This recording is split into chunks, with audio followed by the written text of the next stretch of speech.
Chiron is a sharp tool that both keeps a wound open and distills that wound's medicine.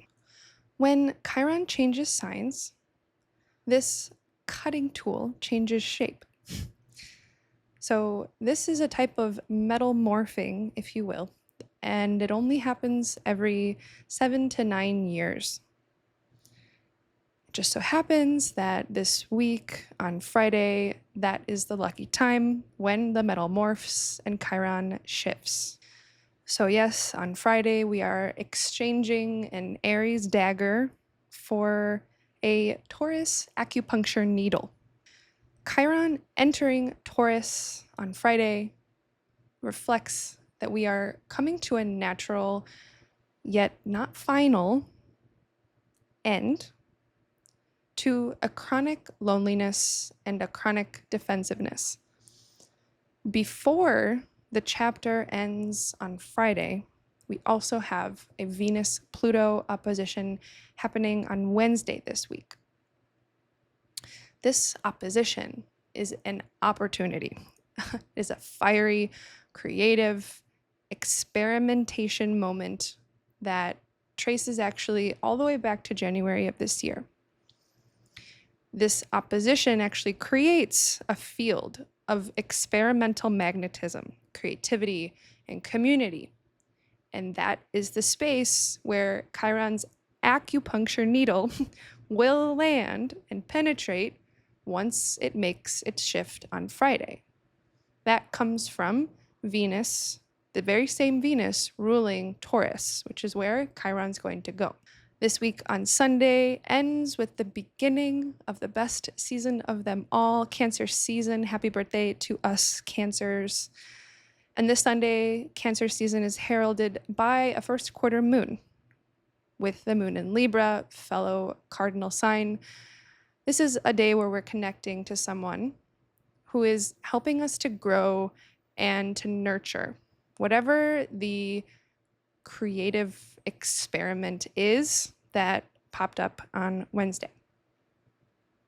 So in this video, I want to deepen in Chiron and the Venus-Pluto opposition. And then I'm going to give some thoughts on the week as a whole, almost day by day.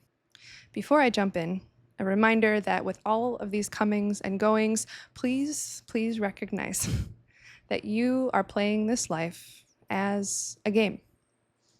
Your peace is paramount and always accessible to you no matter what transits are showing up.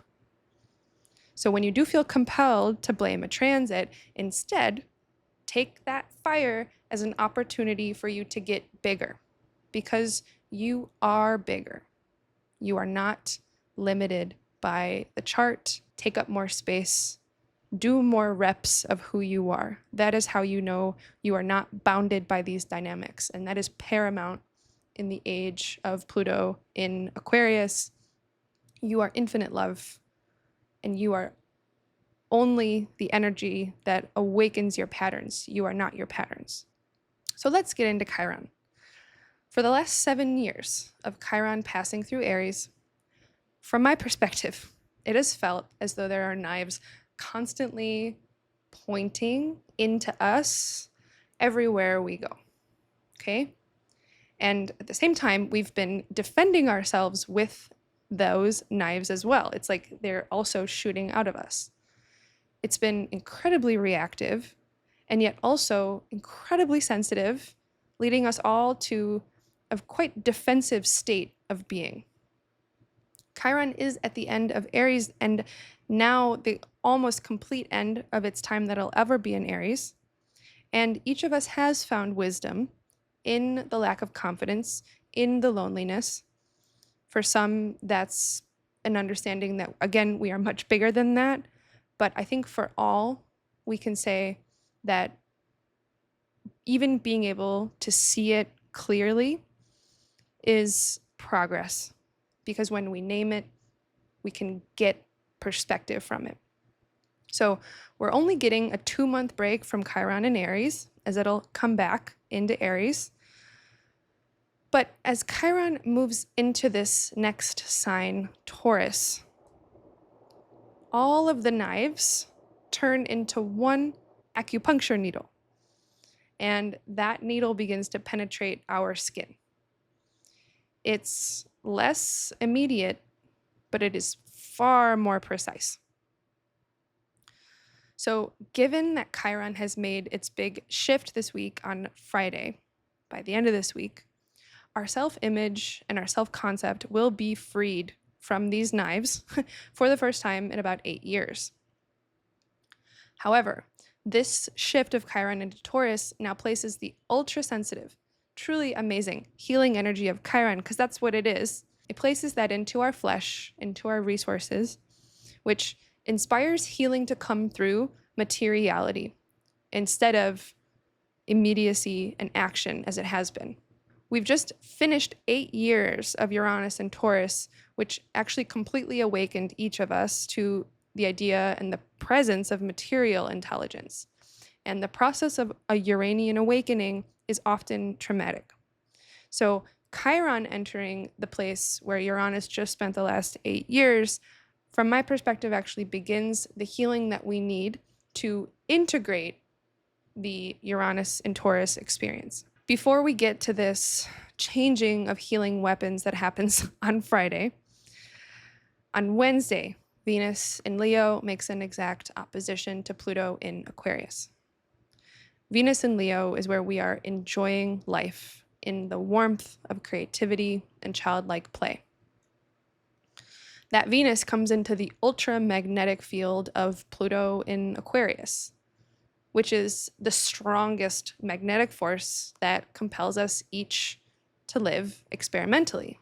Experimentally being the key Aquarian word here. So how does our joyful creativity match up against this supercharged experimental magnet? Well, I think our personal interests and our warmth and our joy and even our pride, what makes us happy. At this time, that personal sense of enjoyment is in a direct relationship with an ultra-powerful experimental group, whether that's an actual physical group or an idea. This could also be an online effort that you are making. If you are an artist or a creative in need of strengthening or shaking up your process as we magnetize ourselves to Pluto this week, I'm running a live workshop exactly for you. It's happening June 27th. In this workshop, we're going to use your personal creative process and map it to your birth chart. And what we do is locate the core creative generator that you'll never have to work hard to access. This is the point that generates everything else in your chart. When you see that pattern clearly, you can step into the creative process from a different perspective and ultimately connect to its innate power immediately. And I think this is exactly what we need for whatever the Pluto situation is going on this week. If you're interested, check out more info and registration at the link below. But now let's fold these two big moments of Chiron moving into Taurus and the Venus-Pluto opposition into the rest of the week. All week, the moon is waxing, and we are personally kind of just off exploring all of the different ways our emotions can be expressed in the world, and that is coming off of the Gemini new moon, which was ruled by Mercury in Cancer. So we are expressing our emotions through words, through communication. This waxing moon starts the week in Cancer on Monday and into Tuesday. So we begin the week navigating an emotional undercurrent that is actually ruling our entire lives right now. Because if you look at the rulerships, all planets are being ruled by this moon as it's in Cancer. Everything is dependent on our emotional state, and now more than ever is truly the time to embody the King of Cups energy, if you're familiar with the tarot, strongly sitting within the waves, knowing the stability of your own soul. So the moon leaves Cancer and enters Leo on Wednesday, just in time to join Venus as she makes that exact opposition to Pluto.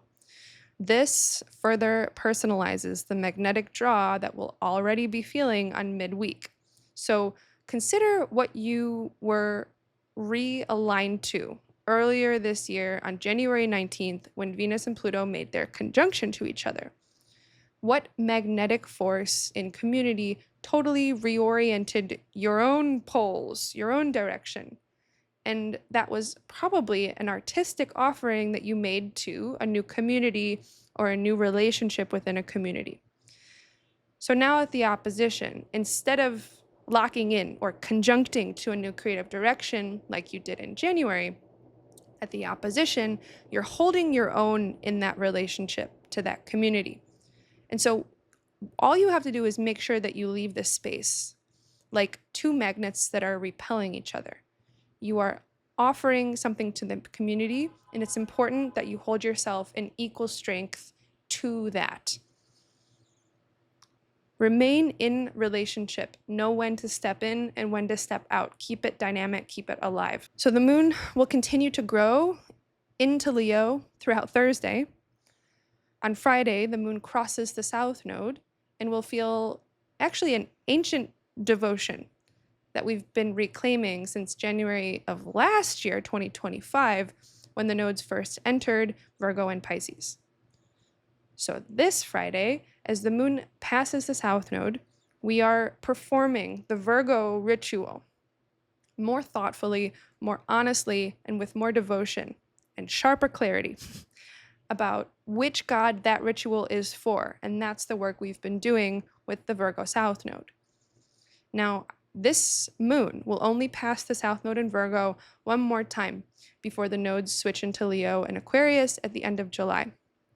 And just hours after this conjunction is when Chiron will enter Taurus on Friday, thereby really beginning a whole new healing journey through our flesh and no longer just through the knives that we're throwing because of our own insecurity. Okay? So to end the week off on Sunday, as I mentioned, happy birthday to all of us Cancers. We are the best. Please fight me on that.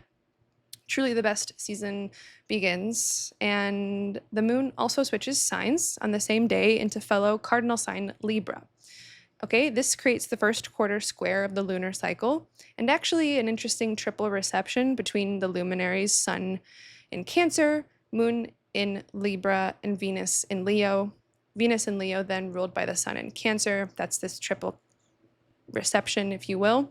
This dynamic is creating a beautiful opportunity to decide to really collaborate creatively in a relationship.